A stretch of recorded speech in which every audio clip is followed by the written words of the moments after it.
दरम्यान अजून एक महत्त्वाचं संकट आहे ते म्हणजेच पाण्याचं पाणी टंचाईच। आता पुणे जिल्ह्यातील अनेक धरणांमधील पाणीसाठा झपाट्याने कमी होतोय असंच एक चित्र आता समोर येत आहे। विशेषतः उत्तर पुणे जिल्ह्यातील कुकडी पाटबंधारे विभागाअंतर्गत येणाऱ्या 8ही धरणांमध्ये 20%हून कमी पाणीसाठा शिल्लक आहे। त्यामुळे शेतकऱ्यांची चिंता वाढली आहे। शेतीच्या पाण्याच्या नियोजनावरती मोठा परिणाम होण्याची शक्यता आहे। तर शेतकरी वर्गात चिंतेचं वातावरण दिसतंय आणि या संपूर्ण परिस्थितीचा अगदी सविस्तर आढावा घेतलाय आमचे प्रतिनिधी अविनाश पवार यांनी। आपण पाहतो की राज्यातला जो धरणामधला पाणीसाठा आहे तो झपाट्याने कमी होताना दिसतोय।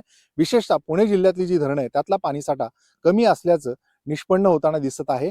मी आता जिथे आहे ते पुणे जिल्ह्यातल्या आंबेगाव तालुक्यातलं डिंबे धरण आहे। या डिंबे धरणामध्ये आता जो पाणीसाठा आहे तो अगदी 14% येऊन पोहोचलेला आहे। आणि अशाच प्रकारे कुकडी पाटबंधारे अंतर्गत असणारी जी 8ही धरण आहेत म्हणजे डिंबे असेल, पिंपळगाव जोगा असेल, माणिकडो असेल, घोड धरण, त्यासोबतच जे काही एक चिलेवाडीचं धरण आहे, या सगळ्या धरणांमधला जर पाणी साठ्याची आपण टक्केवारी पाहिली तर ती सरासरी 20%पेक्षा कमी झाल्याचं चित्र आपल्याला पाहायला मिळतंय।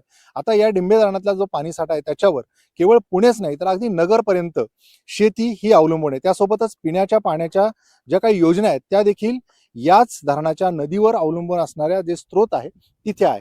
त्याच्यामुळे येत्या काळामध्ये जर पाऊस लांबला तर शेतकऱ्यांची पहिली चिंता वाढणार आहे, कारण शेतीसाठीची आवर्तनं आता जवळजवळ बंद केलेली आहेत आणि पिण्याच्या पाण्यासाठी हा पाणीसाठा राखीव ठेवण्यात आलेला आहे। पुढे एल निनोचा प्रभाव पाहता सरकारने यावर सगळे निर्बंध आणलेले आहेत। त्याच्यामुळे आता पावसाळ्याची जी चाहूल लागलेली आहे म्हणजे मान्सून पूर्व पाऊस झालेला आहे, हा पाऊस लवकरात लवकर यावा अशी प्रत्येक शेतकऱ्याची आणि नागरिकाची आता अपेक्षा असणार आहे। अविनाश पवार, NDTV मराठी, डिंबे, पुणे।